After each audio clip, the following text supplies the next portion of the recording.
ವಿಠ್ಠಲ ರುಕುಮಾಯಿ ಜ್ಯೋತಿಷ್ಯಾಲಯಕ್ಕೆ ಸ್ವಾಗತ ಸುಸ್ವಾಗತ. ಮೊದಲನೇ ಬಾರಿಗೆ ಅಷ್ಟಕ ವರ್ಗದ ವಿಶ್ಲೇಷಣೆಯನ್ನು ಕೇಳಿದವರು ದೀಪಕ್ ಅವರು.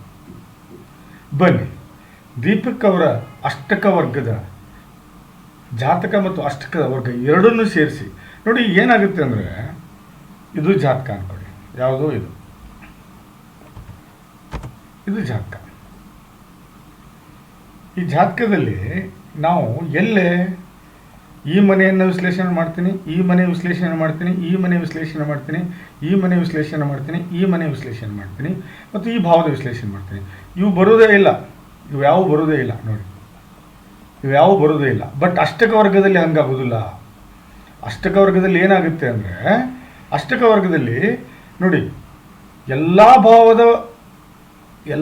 ಭಾವದ ಗುಣಗಳನ್ನು ನಾನು ಹೇಳಬೇಕಾಗುತ್ತೆ. 12 ಭಾವಗಳನ್ನು ವಿವರಿಸ್ಬೇಕಾಗತ್ತೆ ಅಷ್ಟಕ ವರ್ಗದಲ್ಲಿ. ನೋಡಿ, ಅಷ್ಟಕ ವರ್ಗದಲ್ಲಿ ಮೊದಲು ತಿಳ್ಕೊಳ್ಳಿ ನೀವು, 15ರಿಂದ ಅಪ್ಪಿತಪ್ಪಿ 20 ಪಾಯಿಂಟ್ಸ್ ಇದ್ರೆ, ಪಾಯಿಂಟ್ಸ್ ಇವು ನೋಡಿ, ಪಾಯಿಂಟ್ಸ್ ಇದ್ರೆ ಅದು 20% ಲಾಭ ಕೊಡುತ್ತೆ ಅಂತ ಅರ್ಥ. ಎಷ್ಟು? 20%. ಅಪ್ಪಿತಪ್ಪಿ ಏನಾದರೂ 24 to 28 ಇದ್ದರೆ 70% ಲಾಭ ಸಿಗುತ್ತೆ. ಯಾವ ಭಾವದ ಲಾಭ ಹೇಳ್ತಾ ಇದ್ದೀನಿ, ಹೌದಾ? ಫಾರ್ ಎಕ್ಸಾಂಪಲ್ 32 ಇದೆ, ಹೌದಾನೆ? ಫಾರ್ ಎಕ್ಸಾಂಪಲ್ 28 to 36 ಇದ್ದರೆ 100% ಲಾಭ ಸಿಗುತ್ತೆ. ಇದನ್ನು ನೀವು ಮೊದಲು ಅರ್ಥ ಮಾಡ್ಕೊಳ್ಳಿ, ಹೌದಾ? ಅಷ್ಟಕ ವರ್ಗ ಪಾಯಿಂಟ್ಸನ್ನು ಹೆಂಗೆ ತೊಗೊಂಬರ್ತೀವಿ, ಕ್ಯಾಲ್ಕುಲೇಷನ್ ಹೆಂಗೆ ಮಾಡ್ತೀವಿ ಅಂದರೆ ಹೇಳ್ತೀನಿ ನೋಡಿ. ಇದು ಮೇಷ ಲಗ್ನಕ್ಕೆ ಚಂದ್ರ ಎಷ್ಟು ಕೊಟ್ಟ? 6 ಪಾಯಿಂಟ್ ಕೊಟ್ಟ. ಸೂರ್ಯ 3 ಪಾಯಿಂಟ್ ಕೊಟ್ಟ. ಬುಧ 3 ಪಾಯಿಂಟ್ ಕೊಟ್ಟ. ಶುಕ್ರ 4 ಪಾಯಿಂಟ್ ಕೊಟ್ಟ. ಕುಜ 4 ಪಾಯಿಂಟ್ ಕೊಟ್ಟ. ಗುರು 6 ಪಾಯಿಂಟ್ ಕೊಟ್ಟ. ಶನಿ 2 ಪಾಯಿಂಟ್ ಕೊಟ್ಟ. ಎಲ್ಲ ಕೂಡ ಎಷ್ಟಾಯಿತು? 28 ಆಯಿತು. ಮೇಷ ಲಗ್ನಕ್ಕೆ ನೋಡಿ, ನಾ ಇದರಲ್ಲಿ ರಾಹುಕೇತು ಬರಲ್ಲ, ಅರ್ಥ ಮಾಡ್ಕೊಳ್ಳಿ. ರಾಹುಕೇತು ಬರಲ್ಲ, ಬರೀ 1 2 3 4 7 ಗ್ರಹಗಳಷ್ಟೇ. ಚಂದ್ರ ಸೂರ್ಯ ಬುಧ ಶುಕ್ರ ಕುಜ ಗುರು ಮತ್ತು ಶನಿ ಮಾತ್ರ ತಗೋತೀವಿ, ಹೌದಾ? ನೋಡಿ, ಈ ಪಾಯಿಂಟ್ ಮೇಲೆ ವೃಷಭನಿಗೆ 25 ಕೊಟ್ಟ. ಮಿಥುನ 32% ತೊಗೊಂಡ. ಚಂದ್ರ 3% ಕೊಟ್ಟ. ಸೂರ್ಯ 5% ಕೊಟ್ಟ. ಬುಧ 7% ಕೊಟ್ಟ. ಶುಕ್ರ 5 ಕೊಟ್ಟ. ಕುಜ 6 ಕೊಟ್ಟ. ಗುರು 4 ಕೊಟ್ಟ. ಶನಿ 2 ಕೊಟ್ಟ. ನಾನು ಹೇಳೋದನ್ನು ಅರ್ಥ ಮಾಡ್ಕೊಂಡ್ರಿ ಅಂತ ಅನ್ಕೋತೀನಿ. ಬನ್ನಿ, ಇಲ್ಲೇ ಈಗ ಲಗ್ನ ಕುಂಡಿಗೆ ಹೋಗೋಣ. ಭಾರಿ ಇದೊಂಥರ difficult, it's very difficulty to analyse. But ನಾನು ಕನಿಷ್ಠ ಏನಿಲ್ಲ ಅಂದರೂ ಒಂದು 15 ದಿನ ಪ್ರಾಕ್ಟೀಸ್ ಮಾಡಿದ್ದೀನಿ ಇದನ್ನು, ಯಾಕೆ ಗೊತ್ತಾಗಲಿ ಅಂತ. ನೋಡಿ, 1ನೇ ಭಾವ ಇಲ್ಲಿ ಯಾರೂ ಇಲ್ಲ. ನಾ ಇದ್ರ ಭಾವವನ್ನು ನಾ ಯಾವ ರೀತಿ ಅನಲೈಸ್ ಮಾಡಿದೆ ಹೇಳಿ, ಕರೆಕ್ಟಾ? ಬಟ್ ಹಾಗೆ ಅಷ್ಟಕ ವರ್ಗದಲ್ಲಿ ಹಂಗಲ್ಲ. ಅಷ್ಟಕ ವರ್ಗ ಇಸ್ ದ ಕ್ಲಿಯರೆಸ್ಟ್ ಜ್ಯೋತಿಷ್ಯ. ಹೌದು ನೋಡಿ, 27 ಪಾಯಿಂಟ್ ಇದೆ. ಎಷ್ಟಿದೆ? 27 ಪಾಯಿಂಟ್ ಇದೆ. ಅಂದರೆ 80% ಲಾಭ. ಏನು? 1ನೇ ಭಾವದಿಂದ ನಿಮಗೆ 80% ಲಾಭ ಸಿಗುತ್ತೆ ಅಂತ ಅರ್ಥ. ಏನು 1ನೇ ಭಾವ ಅಂದರೆ ಏನು? ನೀವು ನಿಮ್ಮ ವ್ಯಕ್ತಿತ್ವ, ನಿಮ್ಮ ನಡೆ, ನಿಮ್ಮ ಗುಣ, ನಿಮ್ಮ ಊಟ, ಅದರಲ್ಲಿ 80% ನೀವು ರೈಟ್ ಇದ್ದೀರಾ ಅಂತ ಅರ್ಥ. ಹೌದು, ಅದರಲ್ಲಿ ನೀವು 80% ರೈಟ್ ಇದ್ದೀರಾ ಅಂತ ಅರ್ಥ. ಅದೇ ರೀತಿ 1ನೇ ಭಾವದಲ್ಲಿ ಯಾರೂ ಇಲ್ಲ, ಅರ್ಥ ಮಾಡ್ಕೊಳ್ಳಿ.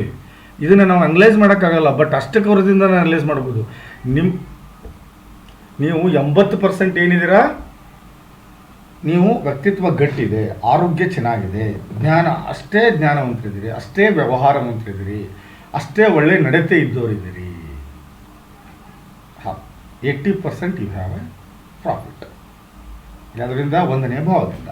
ಬನ್ನಿ 2ನೇ ಭಾವಕ್ಕೆ ಹೋಗೋಣ. ನೋಡಿ 2ನೇ ಭಾವ 26 ಇದೆ. ಅಂದರೆ ನಿಮ್ಮ ವ್ಯವಹಾರ, ಸಂಬಂಧ, ಊಟದ ಪದ್ಧತಿ, ನಡವಳಿಕೆ ಇನ್ನು 2ನೇ ಭಾವದಿಂದ ನೋಡ್ತೀವಿ. ಇಲ್ಲೇ ಜಾತಕದಲ್ಲಿ 2ನೇ ಭಾವದಲ್ಲಿ ಯಾರೂ ಇಲ್ಲ ನೋಡಿ. 2ನೇ ಭಾವದಲ್ಲಿ ಯಾರೂ ಇಲ್ಲ. ಸೊ ಹಾಗೆ ನಾನು 2ನೇ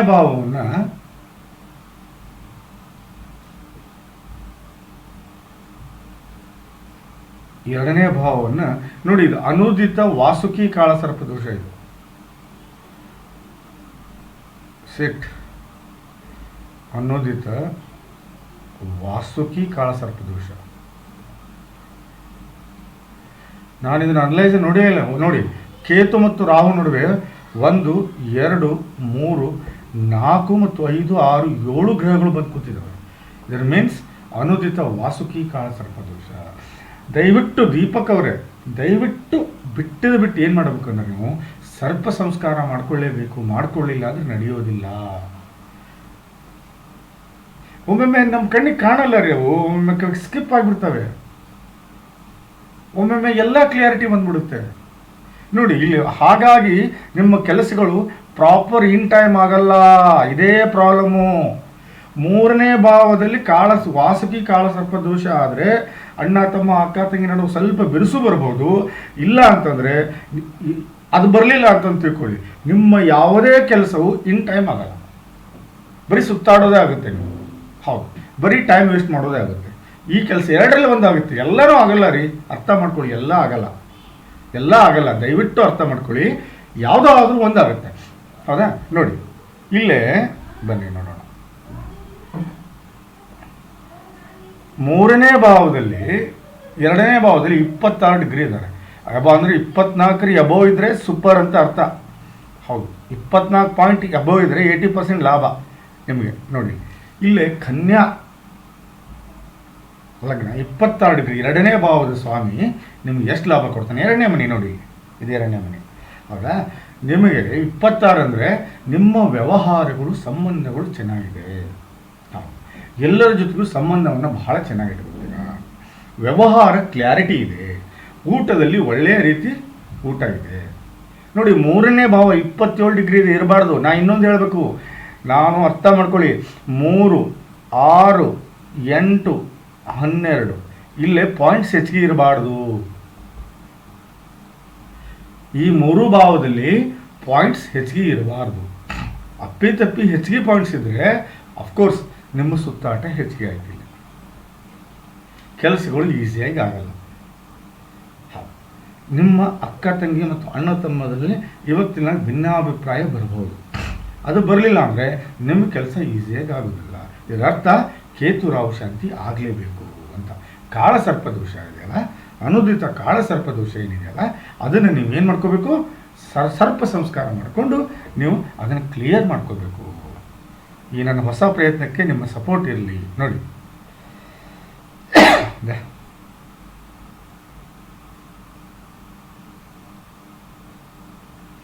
ಸೊ ಬನ್ನಿ, 4ನೇ ಭಾವದಲ್ಲಿ ಶನಿ ಇದ್ದಾನೆ. 7ನೇ ಮನೆ ಸ್ವಾಮಿ ಮತ್ತು 6ನೇ ಮನೆ ಸ್ವಾಮಿ. ಶನಿ ವಿರೋಧಿ. ಹೌದಾ? ಇಲ್ಲಿ ವಿರೋಧಿ ಆದರೂ 4ನೇ ಭಾವ ನಿಮಗೆ ಎಷ್ಟು ಲೆವೆಲ್ಗೆ, ಈ ವೃಶ್ಚಿಕ ಲಗ್ನಕ್ಕೆ ನಾನು ಹೇಳೋದನ್ನು ಅರ್ಥ ಮಾಡ್ಕೋಬೇಕು ನೀವು ಸರಿಯಾಗಿ. ಈ ವೃಶ್ಚಿಕ ಲಗ್ನಕ್ಕೆ ಎಷ್ಟು ಪಾಯಿಂಟ್ ಸಿಕ್ಕವೋ ಅದು ಯಾವ ರೀತಿ ನಿಮ್ಗೆ ವರ್ಕ್ ಆಗುತ್ತೆ. 4ನೇ ಭಾವದಲ್ಲಿ 36% ಇದೆ. ಅಂದರೆ ಮನೆಯಲ್ಲಿ ನೆಮ್ಮದಿ. ನಾನು ಹೇಳೋದನ್ನು ಅರ್ಥ ಮಾಡ್ಕೊಳ್ಳಿ. ಮನೆಯಲ್ಲಿರುವ ನೆಮ್ಮದಿ, ಪಬ್ಲಿಕ್ ಲೈಫು 100% ಸಿಗುತ್ತೆ. ನೀವು ಪಾಲಿಟಿಕ್ಸ್ ಸೆಂಟರ್ ಆದರೆ 100 ನೋಡಿ, ನೋಡಿ 100% ಇದೆ. ಯಾವುದು? 4ನೇ ಭಾವ.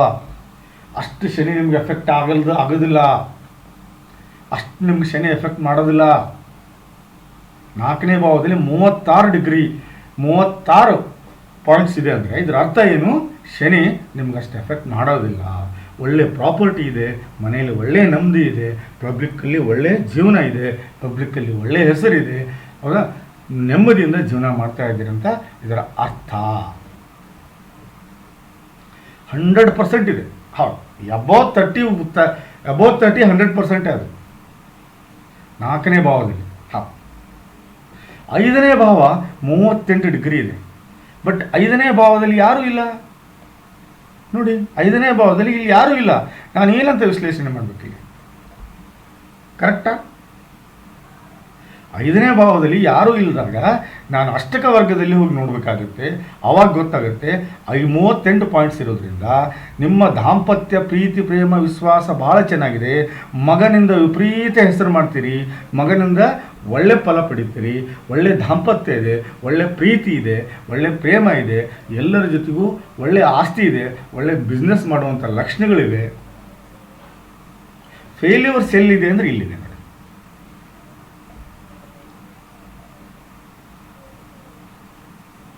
ನಾನು 6ರಲ್ಲಿ ಹೆಚ್ಚಿಗೆ ಇರಬಾರ್ದು ಅಂದೆ, ಕರೆಕ್ಟಾ? 6ರಲ್ಲಿ ಹೆಚ್ಚಿಗೆ ಇರಬಾರ್ದು ಅಂದೆ ನಾನು. ಅಪ್ಪಿತಪ್ಪಿ 6ನೇ ಮನೆಯಿಂದ ಏನಾದರೂ ವಿಪರೀತ ರಾಜಯೋಗ ಆಗಿದ್ದರೆ ಭಾಳ ಒಳ್ಳೆಯದು. ಹೌದು, ಅಪ್ಪಿತಪ್ಪಿ 6ನೇ ಭಾವದಲ್ಲಿ ವಿಪರೀತ ರಾಜಯೋಗ ಆಗಿದ್ದರೆ, ಎಲ್ಲೇ ವಿಪರೀತ ರಾಜಯೋಗ ಆಗಿದ್ದರೆ 6ನೇ ಭಾವದಲ್ಲಿ ಪಾಯಿಂಟ್ಸ್ ಹೆಚ್ಚಿಗಿದ್ರೆ 100% ವಿಪರೀತ ರಾಜಯೋಗ ವರ್ಕೌಟ್ ಆಗುತ್ತೆ ನಿಮಗೆ ಅಂತ ಅರ್ಥ.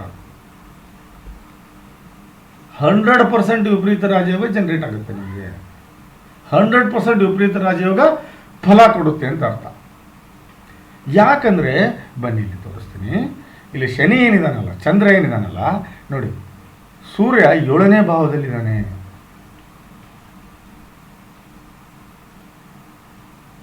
ಸೂರ್ಯ 7ನೇ ಭಾವದಲ್ಲಿದ್ದಾನೆ. ಗುರು 5ನೇ ಮನೆ ಸ್ವಾಮಿ ಏನು ಹಾಗೂ 8ನೇ ಮನೆ ಸ್ವಾಮಿ ಅವನು 6ರಲ್ಲಿ ನೀಚನಾಗಿದ್ದರಿಂದ ನೋಡಿ, 6ರಲ್ಲಿ ನೀಚನಾಗಿದ್ದರಿಂದ ನಿಮಗೆ ಏನಾದ ವಿಪರೀತ ರಾಜಯೋಗಕ್ಕೆ ಬಂದ. ವಿಪರೀತ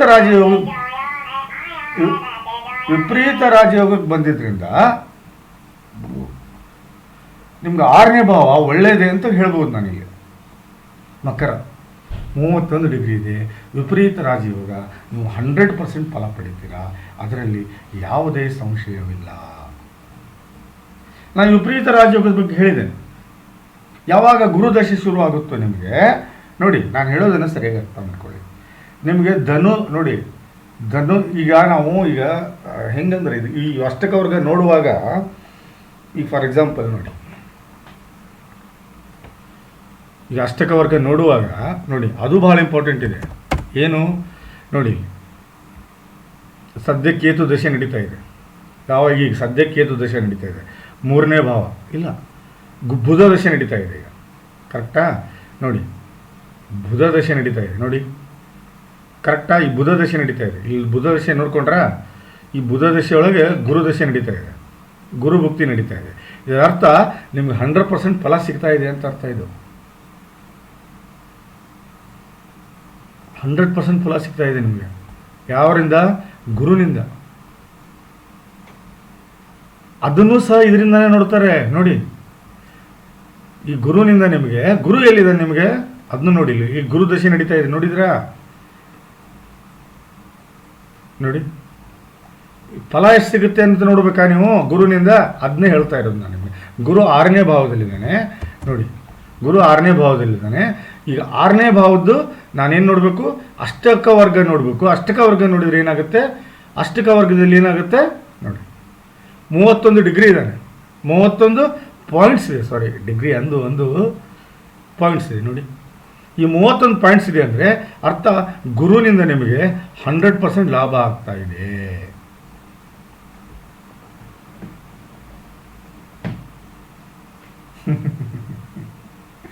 ಗುರುನಿಂದ ನಿಮಗೆ 100% ಲಾಭ ಆಗ್ತಾ ಇದೆ. ಯಾಕಂದರೆ ಗುರು ಈಗ ವಿಪರೀತ ರಾಜಯೋಗದಲ್ಲಿದ್ದಾನೆ, ನೀಚನಾಗಿದ್ದಾನೆ.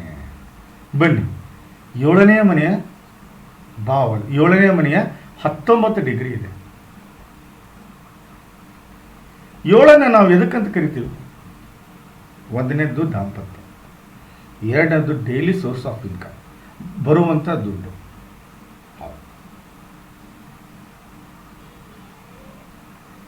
ಡೈಲಿ ವೇಜಸ್ ಅಂತ ಕರಿತೀವಿ. ದಿನನಿತ್ಯ ಬರುವಂಥ ದುಡ್ಡು ದಾಂಪತ್ಯ. ಇವೆರಡರಲ್ಲಿ ಕಡಿಮೆ ಆಗ್ಬೋದು. ಒಂದು ದಾಂಪತ್ಯದಲ್ಲಿ ಕಡಿಮೆ ಆಗ್ಬೋದು, ಇಲ್ಲ ಅಂದರೆ ದಿನನಿತ್ಯ ಬರುವ ದುಡ್ಡು ಸರಿಯಾಗಿ ಬರಲೇ ಇರ್ಬೋದು. ಯಾಕಂದರೆ 19 ಡಿಗ್ರಿ ಇದೆ. ಬನ್ನಿ ಜಾತಕದಲ್ಲಿ 7ನೇ ಮನೆಯಲ್ಲಿ ಯಾರ್ಯಾರಿದ್ದಾರೆ ನೋಡಿ. ಎಷ್ಟು ಇದು ಅಂದರೆ ನೋಡಿ, ಬುಧ ಎಷ್ಟು ಅಸ್ತಂಗತ ಆಗಿದ್ದಾನೆ. ಯಾರಿವನು? 2 ಮತ್ತು 11ನೇ ಮನೆ ಸ್ವಾಮಿ. ಸೂರ್ಯ ಇದು 1ನೇ ಮನೆ ಸ್ವಾಮಿ ನೋಡಿ. ಚಂದ್ರ 28 ಡಿಗ್ರಿ, ತಲೆ ಕೆಡಿಸ್ಕೋಬೇಡಿ. ಇವರಿಬ್ರು ನೋಡಿ, ಅಫ್ಕೋರ್ಸ್ ಇಲ್ಲಿ ಬುಧಾದಿತ್ಯ ರಾಜಯೋಗಿದೆ, ಇವು ಅಸ್ತಂಗತ ಆಗಿದಾನಲ್ಲ,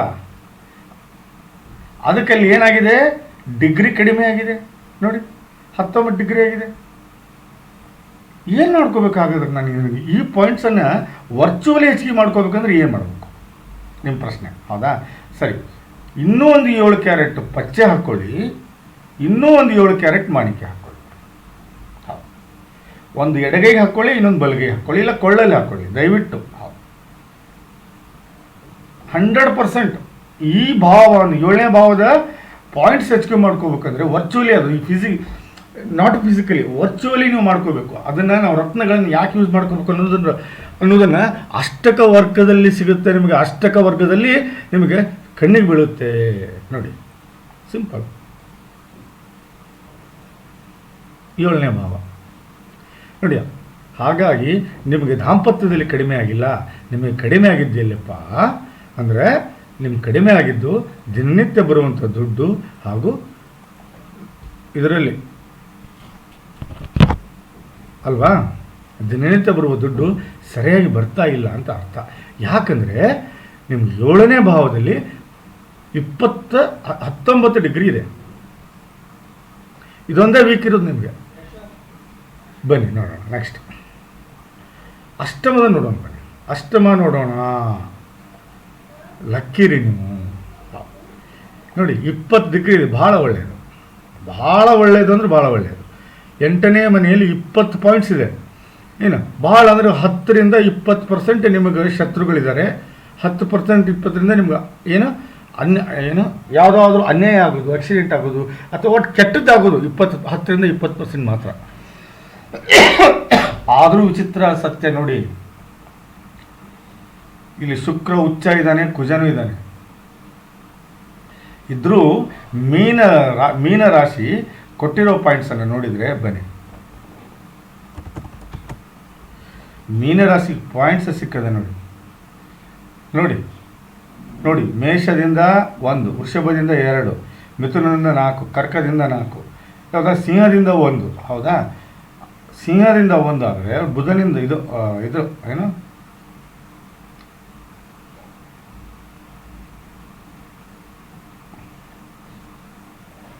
ನೋಡಿ, ಪಾಯಿಂಟ್ಸ್ ನೋಡಿ ಭಾಳ ಕಡಿಮೆ ಇದೆ. 1, 2, 4, 3, 6 ಯಾರು ಕೊಟ್ಟಿದ್ದು? 6 ಇದು 6 ಕೊಟ್ಟಿದ್ದು ಯಾರಂದರೆ ಗುರು ಕೊಟ್ಟಿದ್ದಾನೆ 6.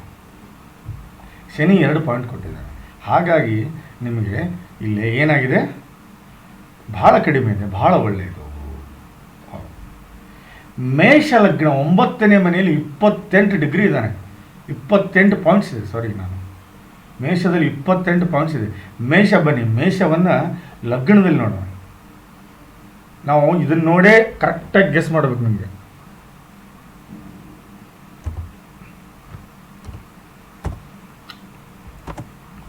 28 ಡಿಗ್ರಿ ರಾಹು ಇದ್ದಾನೆ.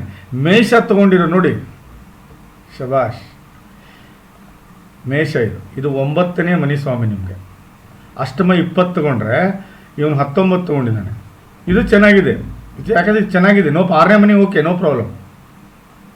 ನೋಡಿ 28 ಡಿಗ್ರಿ ಇದ್ದಾನೆ ರಾಹು. ಅಷ್ಟು ಎಫೆಕ್ಟಿವ್ ಇಲ್ಲ ಅಂತ ಅರ್ಥ. ಅದು ಯಾವ್ಯಾವ ಗ್ರಹ ಎಷ್ಟು ಎಫೆಕ್ಟ್ ಇದ್ದೀವಿ ಅನ್ನೋದನ್ನು ನಾವು ತಿಳ್ಕೊಬೇಕಂದ್ರೆ ಇದು ಭಾಳ ಇಂಪಾರ್ಟೆಂಟ್. ಅಷ್ಟಕ ವರ್ಗ ಭಾಳ ಇಂಪಾರ್ಟೆಂಟು. ಅಷ್ಟಕ ವರ್ಗ ಭಾಳ ಇಂಪಾರ್ಟೆಂಟು. ನಿಮ್ಮ ಫ್ಯೂಚರ್ ಭಾಳ ಚೆನ್ನಾಗಿದೆ. ಹೌದು, ನಿಮ್ಮ ಮುಂದಿನ ಭವಿಷ್ಯ ಭಾಳ ಚೆನ್ನಾಗಿದೆ. ನಿಮ್ಮ ಆರೋಗ್ಯ ಭಾಳ ಚೆನ್ನಾಗಿದೆ. ಹೌದು, ಧರ್ಮ ಕಾರ್ಯಗಳನ್ನು ಚೆನ್ನಾಗಿ ಮಾಡ್ತೀರಾ ಅಂತ ಅರ್ಥ.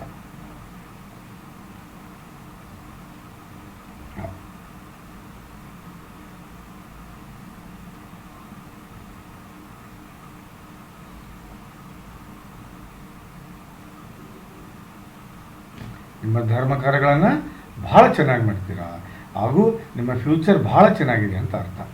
ಬನ್ನಿ 10ನೇ ಮನೆಯಲ್ಲಿ ಯಾರಿದ್ದಾರೆ ನೋಡ್ಕೊಂಬರೋಣ. 10ನೇ ಮನೆಯಲ್ಲಿ ಯಾರಿಲ್ಲ, 11 ಇಲ್ಲ, 12 ಇಲ್ಲ. ಹಾಗಾದ್ರೆ ನಾನು ಹೆಂಗೆ ಡಿಫೈನ್ ಮಾಡೋಕ್ಕಾಗುತ್ತೆ? ಇಲ್ಲಿ ನಾನು ಈಗ ಜ್ಯೋತಿಷ್ಯ ಹೇಳುವಾಗ ಇದನ್ನು ಡಿಫೈನ್ ಹೆಂಗೆ ಮಾಡ್ಬೇಕು? ಇದನ್ನು ಡಿಫೈನ್ ಹೆಂಗೆ ಮಾಡೋದು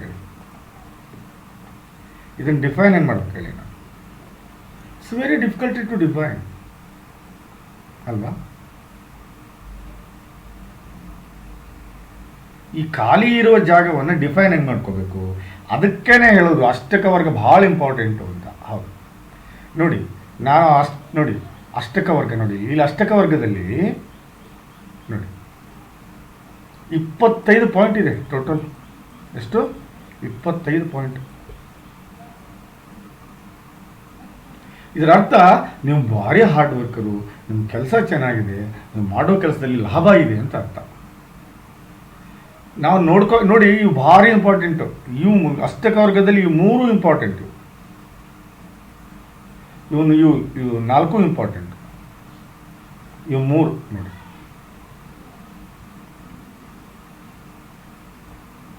ಇದರ ಅರ್ಥ ಏನಂದರೆ ನೀವು ಸಿಕ್ಕಾಪಟ್ಟಿ ದುಡಿತೀರಾ, ಒಳ್ಳೆ ಲಾಭ ಬರುತ್ತೆ, ಅಷ್ಟೇ ಖರ್ಚು ಮಾಡ್ತೀರಾ ಅಂತ ಅರ್ಥ. 25 ನೀವು ಚೆನ್ನಾಗಿ ಕೆಲಸ ಮಾಡ್ತೀರಾ, ಲಾಭ ಒಳ್ಳೆ ಲಾಭ ಬರುತ್ತೆ, ಅಕ್ಕ ತಂಗಿ ಅಣ್ಣ ತಮ್ಮ ಜೊತೆಗೆ ಒಳ್ಳೆ ಸಂಬಂಧ ಇದೆ, ಅದರಲ್ಲಿ ಯಾವುದೇ ಸಮಸ್ಯೆ ಇಲ್ಲ. 3ನೇ ಮನೆ ಅದೇ ತೊಂದರೆ ಇರೋದು. ಕರೆಕ್ಟಾ? ನೀವು 25 ನೋಡಿ, 24 ಮೇಲೆ ಎಬೋ ಇದೆ. ಕರೆಕ್ಟಾ? ನೀವು 80% ದುಡಿತೀರಾ, 100% ಲಾಭ ಮಾಡ್ತೀರಾ, ಕನಿಷ್ಠ 28% ಅಂದರೆ 4 ಪಾಯಿಂಟ್ ಕಡಿಮೆ ಇದೆ ಅಷ್ಟೇ. 100%ಅಲ್ಲಿ 80% ನೀವು ಖರ್ಚು ಮಾಡ್ತೀರಾ. ಅಷ್ಟಕ್ಕೆ ವರ್ಗ ಹೇಳೋದಿದೆ. ಎಕ್ಸ್ಪೆಂಡಿಚರ್ ಅಲ್ವಾ, ಹಾಸ್ಪಿಟಲ್ ಅಲ್ವಾ, ವಿದೇಶಿ ಪ್ರಯಾಣ ಅಲ್ವಾ. ಸೊ ನೀವು ಎಕ್ಸ್ಪೆಂಡಿಚರ್ ಹೇಳ್ತಾ ಇದ್ದೀನಿ ನಾನು. ನೋಡಿ 25 ಅಂದರೆ 100% ವರ್ಕ್ ಮಾಡ್ತೀರಾ, 80% ವರ್ಕ್ ಮಾಡ್ತೀರಾ, ಪ್ಲಸ್ 100% ಲಾಭ ತಗೋತೀರಾ, 80% ಖರ್ಚು ಮಾಡ್ತೀರಾ ಅಂತ ಅರ್ಥ. ಇಲ್ಲಿ ನೋಡಿ ಯಾರೂ ಇಲ್ಲ ನೋಡಿ, 10ರಲ್ಲಿ ಯಾರಿಲ್ಲ, 11ರಲ್ಲಿ ಯಾರಿಲ್ಲ, 12ರಲ್ಲಿ ಯಾರಿಲ್ಲ. ಸೊ ವಾಸುಕಿ ಅನುದಿತ ವಾಸುಕಿ ಕಾಳಸರ್ಪ ದೋಷ ಇದೆ. ಇದು ನನಗೆ ತಲೆಯಲ್ಲೇ ಬಂದಿಲ್ಲ, ದಯವಿಟ್ಟು ಕ್ಷಮಿಸಬೇಕು ದೀಪಕ್ ಅವರೇ. ತಾವು ದಯವಿಟ್ಟು ಬಿಟ್ಟು ಏನು ಮಾಡಬೇಕು, ಸರ್ಪ ಸಂಸ್ಕಾರ ಮಾಡ್ಕೊಳ್ಳಿ. ಎಲ್ಲೇ ಸರ್ಪ ಸಂಸ್ಕಾರ ಮಾಡ್ಕೊಳ್ಳಿ. ಹೌದಾ? ನಾನು ಹೇಳಬಹುದಷ್ಟೆ. ಬಟ್ ಶುಕ್ರ ಮತ್ತು ಕುಜನ ಶಾಂತಿ ಮಾಡಿಬಿಟ್ಟಿದ್ರೆ ಸಾಕು, 20% ಇದೆ, ಅಷ್ಟು ಎಫೆಕ್ಟಿವ್ ಇಲ್ಲ ಅಂತ ಅರ್ಥ. ಬಟ್ ಕೇತು ಎಷ್ಟಿದ್ದಾನೆ ಅದು ಭಾಳ ಇಂಪಾರ್ಟೆಂಟ್ ಅಲ್ವಾ. 3ನೇ ಭಾವದಲ್ಲಿ ಕೇತು 27 ಇರೋದ್ರಿಂದ ನಿಮ್ಮ ಮೇನ್ ಪ್ರಾಬ್ಲಮ್ ಏನಂದರೆ ನಿಮ್ಮ ವಿಪರೀತ ಸ್ಟ್ರಗಲ್ ಮಾಡ್ತೀರಾ, ವಿಪರೀತ ಸ್ಟ್ರಗಲ್ ಮಾಡ್ತೀರಾ. ನಿಮ್ಮನ್ನು ಒಂದು ಯಾವುದೋ ಸಣ್ಣ ಕೆಲಸಕ್ಕೂ ನೀವು ಸಿಕ್ಕಾಪಟ್ಟಿ ತಿರುಗಾಡ್ತೀರಾ ಅಂತ ಅರ್ಥ. ನೋಡಿ, ನಾನು ಹೇಳೋದನ್ನು ಸರಿಯಾಗಿ ಅರ್ಥ ಮಾಡ್ಕೊಳ್ಳಿ. ಅಷ್ಟಕ್ಕವರೆಗೆ ಎಷ್ಟು ಹೆಲ್ಪ್ ಆಗುತ್ತೆ ಅಂದರೆ, ವೆದರ್ 8ನೇ ಮನೆಯಲ್ಲಿರುವ ಗ್ರಹಗಳ ಶಾಂತಿ ಮಾಡಬೇಕೋ ಬೇಡ ಅಷ್ಟು ಅವಶ್ಯಕತೆ ಇಲ್ಲ. ವೆದರ್ 9ನೇ ಮನೆಯಲ್ಲಿ 9ನೇ ಮನೆ ಗ್ರಹ 28 ಡಿಗ್ರಿ ಇದೆ, 100% ನಿಮ್ಮ ಫ್ಯೂಚರ್ ಚೆನ್ನಾಗಿದೆ. ಇಲ್ಲ ಕೇತು ಶಾಂತಿ ಭಾಳ, ಸರ್ಪ ಸಂಸ್ಕಾರ ಇಂಪಾರ್ಟೆಂಟ್ ಅಂತ ಹೇಳ್ತೀವಿ. ಇದನ್ನು ನಾವು ನೋಡಿದರೆ ಸರ್ಪ ಸಂಸ್ಕಾರ ಭಾಳ ಇಂಪಾರ್ಟೆಂಟ್ ಆಯಿತು.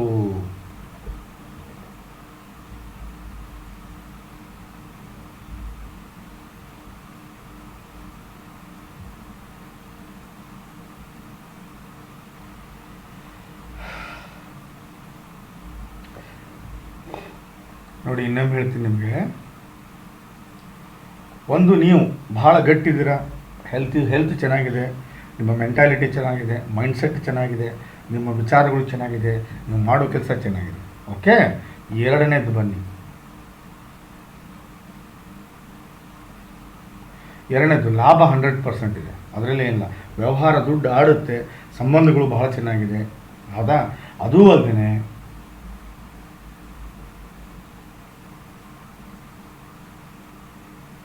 ಊಟದ ಪದ್ಧತಿ ಚೆನ್ನಾಗಿದೆ, ಎಲ್ಲರ ಜೊತೆಗೂ ಒಳ್ಳೆ ಸಂಬಂಧ ಇಟ್ಟಿರ್ತೀರ.